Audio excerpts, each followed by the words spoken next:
दोस्तों EMRS यानी कि एकलव्य मॉडल रेजिडेंशियल स्कूल, ये स्कूल बिल्कुल उसी प्रकार हैं जिस प्रकार आप KVS और NVS के स्कूलों को पाते हैं। इनका जो मेन ऑब्जेक्टिव है उसको आप समझिए। यहाँ पर बताया जा रहा है कि जो EMRS स्कूल हैं ये सीधे सीधे जो है national education society for tribal student यानी कि NESTS के अंतर्गत एक ऑटोनॉमस ऑर्गेनाइजेशन है। इसकी जो स्थापना हुई है वो ministry of tribal affairs government of India के अंतर्गत की गई है और यहाँ से वैकेंसी आई हुई है principal, post graduate teacher, accountant, junior secretariat assistant JSA और लैब असिस्टेंट की। देखो फ्रेंड्स, ये जो स्कूल होंगे एकलव्य मॉडल रेजिडेंशियल स्कूल, इनका जो ऑब्जेक्टिव है उसको आप पहले क्लियर समझ लो। इनका ऑब्जेक्टिव है कक्षा 6 से लेकर 12 तक के बच्चों को जो कि ST कैटेगरी के हैं उनको एक क्वालिटी एजुकेशन प्रोवाइड करना। ये जो स्कूल होंगे यानी कि EMRS के जो स्कूल होंगे इनको ब्लॉक स्तर पर सेट किया जाएगा और यहाँ पर जो बॉयज़ और गर्ल्स होंगे उनके लिए अलग अलग हॉस्टल होंगे, accommodation for teachers, mess facility, playground and all the amenities in line with Navodaya Vidyalaya. जिस प्रकार की व्यवस्थाएं नवोदय विद्यालय में आपको देखने को मिलती हैं वो सारी व्यवस्थाएं आपको एकलव्य मॉडल रेजिडेंशियल स्कूल में देखने को मिलेंगी। तो उम्मीद करता हूं कि अब आप इस बात को अच्छे से समझ गए होंगे। देखो फ्रेंड्स, यहाँ से कुल मिला के 38,000 से ज़्यादा पदों पर शिक्षक भर्ती और स्टाफ की भर्ती की जानी है, यानी कि यहाँ पर टीचिंग और नॉन टीचिंग दोनों प्रकार की भर्तियाँ की जाएंगी। और इसके लिए ये जो वेबसाइट है इसको आप देख सकते हैं। इसका लिंक मैं आपको वीडियो के डिस्क्रिप्शन में दे दूंगा या फिर आप हमारी वेबसाइट studyvithgyanprakash.com पर विजिट करके आप ये जो सारी जानकारी है इसको आप प्राप्त कर सकते हैं। तो रिक्रूटमेंट का जो सेक्शन है यहाँ पर जब आप इसे क्लिक करेंगे तो इन्फॉर्मेशन बुलेटिन आप डाउनलोड कर सकते हैं। हालांकि इन्फॉर्मेशन बुलेटिन आपके टेलीग्राम चैनल स्टडी विद ज्ञान प्रकाश पर भी आपको मिल जाएगा। तो दोस्तों, यहाँ पर जो विज्ञापन जारी हुआ है उसमें ऑनलाइन आवेदन शुरू हो चुके हैं। तो सारी डिटेल्स आइए चेक कर लेते हैं।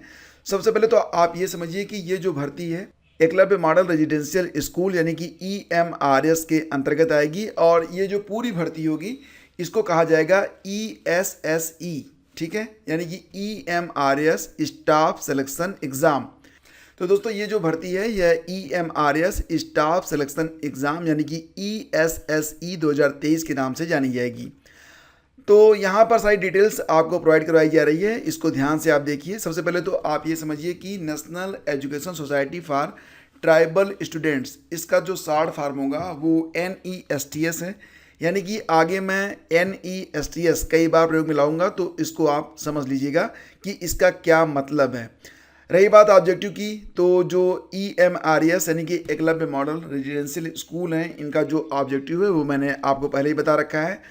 तो ऑनलाइन आवेदन जो है वो शुरू हो चुके हैं और ये चलेंगे 31 जुलाई रात 12 बजे तक लगभग आप आवेदन कर पाएंगे। और यहाँ पर जो पद हैं principal, PGT, non teaching staff, इसके लिए जो फीस है वो अलग अलग है।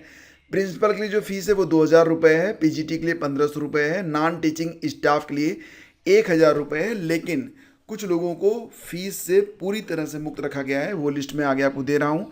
फिलहाल ड्यूरेशन ऑफ एग्जामिनेशन, तो इसके बारे में भी चर्चा मैं आगे ही आपसे करता हूँ।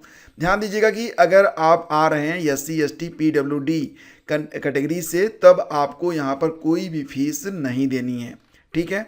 और यहाँ पर बताया जा रहा है कि NESTS do not edit modify after any information entered by the candidate, यानी कि आपको सुधार का कोई भी मौका नहीं मिलेगा। इसलिए जब आप आवेदन करें तो उसी समय एक एक लाइन, एक एक शब्द को ध्यान से देखते हुए उसको पढ़ते हुए ही भरें, क्योंकि सुधार करने का मौका नहीं मिलेगा। और जब दोबारा फॉर्म आप भरेंगे तो एक लंबी चौड़ी फीस आपको देनी पड़ेगी, ठीक है। तो बहुत ही सावधानी की ज़रूरत है जब आप फॉर्म भरें। दूसरी बात यह है कि यहाँ पर ध्यान दीजिएगा कि आप जो भी मोबाइल नंबर और ईमेल आईडी वगैरह प्रोवाइड करेंगे वो एक्टिव रहना चाहिए, क्योंकि फ्यूचर में आपको सारी जानकारी यहीं पर भेजी जाएगी। ऐसा नहीं कि जो मोबाइल नंबर आप डाल रहे हैं वो बंद ही हो जाए। और यहाँ पर देखेंगे तो जो आपकी परीक्षा होगी वो दोनों मोड में रहेगी, हिंदी में भी और अंग्रेजी में भी। और साथ ही साथ जो यहाँ पर आपको चीज़ें बताई जा रही हैं वो भी हिंदी और अंग्रेजी दोनों में बताई जा रही हैं। लेकिन इनका कहना यह है कि अंत में अगर कुछ समझ में आपको नहीं आ रहा है या दुविधा हो रही है तो जो इंग्लिश में वर्जन होगा वही फाइनल ट्रीट किया जाएगा। तो ये सारी बातें आप लोग बिल्कुल ध्यान से समझिएगा। पोस्ट के बारे में बात कर लेते हैं। तो प्रिंसिपल के लिए कुल 303 पद हैं, पीजीटी के 2226 पद हैं, 2266 पद हैं, अकाउंटेंट के 361, जूनियर सेक्रेटरीट असिस्टेंट जेएसए के 759, लैब असिस्टेंट के 373 पद हैं। टोटल जोड़ेंगे तो 4062 पदों पर ये भर्ती हो रही है। यानी कि जो विज्ञापन है वो 4062 पदों के लिए जारी किया गया है। तो इसमें प्रिंसिपल के जो कुल 303 पद हैं तो वो भी आप देख सकते हैं। रही बात पोस्ट ग्रेजुएट टीचर के बारे में, तो ग्रुप बी के अंतर्गत यहाँ पर जो भर्ती हो रही है उसमें इंग्लिश के कुल 246 पद हैं, हिंदी के 200 पद हैं, मैथ्स के 244 हैं, केमिस्ट्री के 169 हैं, फिजिक्स के 179 हैं, बायोलॉजी के 236, हिस्ट्री के 185 पद हैं, ज्योग्राफी के 154, कॉमर्स के 140, इकोनॉमिक 161, कंप्यूटर साइंस के 172 पद हैं। कुल मिला के 2086 पद हैं। किसके लिए? पीजीटी के लिए। तो अभी कुछ पद और भी हैं, वो भी आप नीचे देख लीजिए। 180 पद दिए गए हैं। ये ग्रुप बी के अंतर्गत थर्ड लैंग्वेज के हैं, मराठी, उड़िया, तेलुगु, संस्कृत, बंगाली और संथाली के लिए। तो कुल मिला के लगभग 2200 से ज़्यादा पद हैं आपके पीजीटी में। नॉन टीचिंग जो पोस्ट हैं उसमें जूनियर सेक्रेटरीट असिस्टेंट के 759, अकाउंटेंट के 361, लैब अटेंडेंट के 373, कुल मिला के 1493 पद हैं नॉन टीचिंग पोस्ट।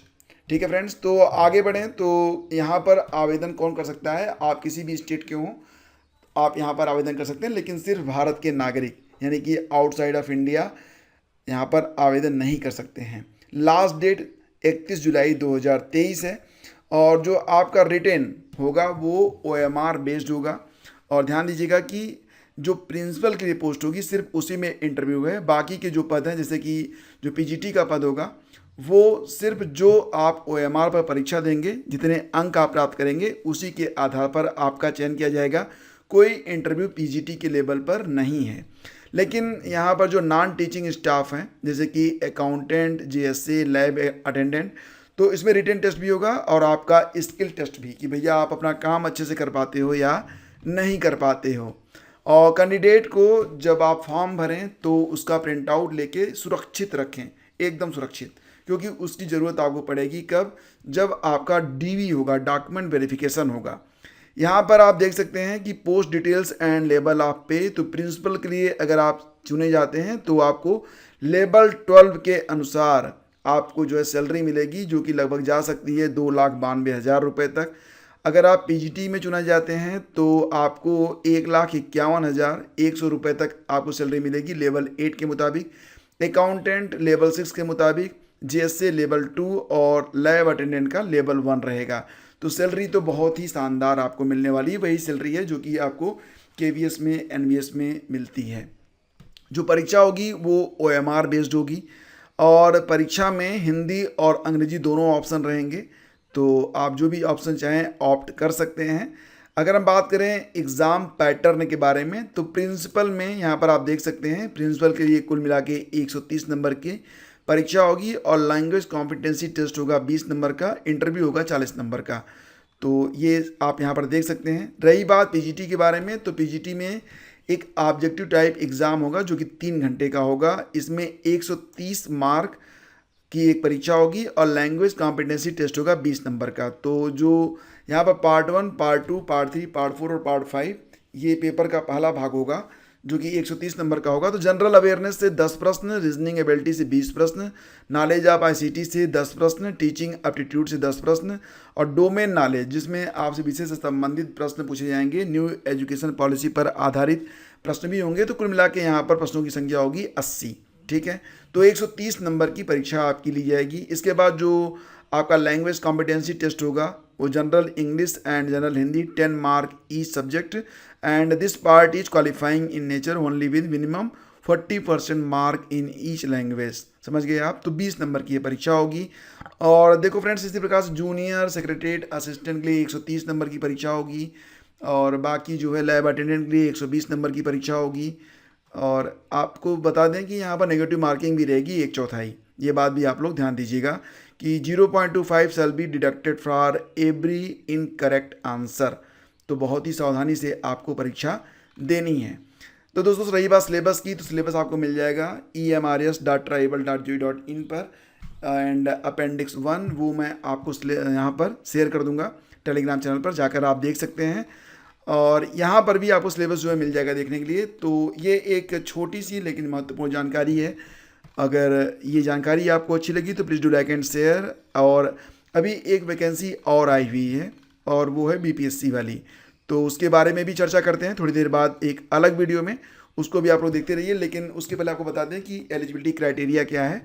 तो प्रिंसिपल के लिए तो आप देख ही सकते हैं, not exceeding 50 years, age relaxation for SC ST OBC and other categories as applicable. And यहाँ पर आप देख सकते हैं कि एक्सपीरियंस होना चाहिए 12 साल का। अब मेन पे आते हैं पीजीटी में, तो मैक्सिमम जो एज लिमिट है वो 40 साल है। एज रिलैक्सेशन आपको मिलेगा, SC ST को 5 साल का मिलता है, OBC को 3 साल का मिलता है, बाकी आप देख लीजिएगा।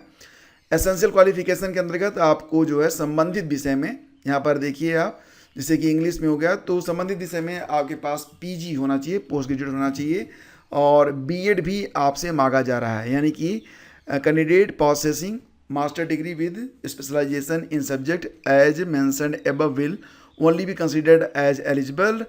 एंड दूसरा दिया गया है कि BEd डिग्री ये आपसे मांगी गई है। तो अगर आप PGT में आवेदन करना चाहते हैं तो आपको BEd मांगा जा रहा है। रही बात PGT कंप्यूटर साइंस के बारे में, तो इसमें MSc होना चाहिए कंप्यूटर साइंस या IT से, MCA भी चलेगा, ME या MTech भी चलेगा, ठीक है। बाकी पदों पर अगर आप आवेदन करना चाहते हैं तो आप नोटिफिकेशन ज़रूर देखिएगा, उसके बाद ही आवेदन कीजिएगा। एज रिलैक्सेशन के बारे में आप बताया जा रहा है कि OBC को, नॉन क्रीमिलियर को 3 साल का एज रिलैक्सेशन यहाँ पर दिया गया है, ठीक। तो इकोनॉमिकली वीकर सेक्शन EWS के लिए जो रिजर्वेशन का क्राइटेरिया है वो भी आप यहाँ पर देख सकते हैं। तो नोटिफिकेशन आपको कहाँ पर मिलेगा, याद है ना, स्टडी विद ज्ञान प्रकाश के टेलीग्राम चैनल पर। अभी जाके डाउनलोड कर लीजिए अगर आपको आवेदन करना है। बाकी अगर कोई भी आपके मन में कोई डाउट है, कुछ प्रश्न है, कुछ पूछना है, तो आप नीचे कमेंट कर सकते हैं, मैं उसको पढ़ूंगा और उसको आंसर भी जरूर करूंगा। Thank you so much friends, मिलते हैं आपसे अगले वीडियो में। आज्ञा दीजिए, नमस्कार, जय हिंद।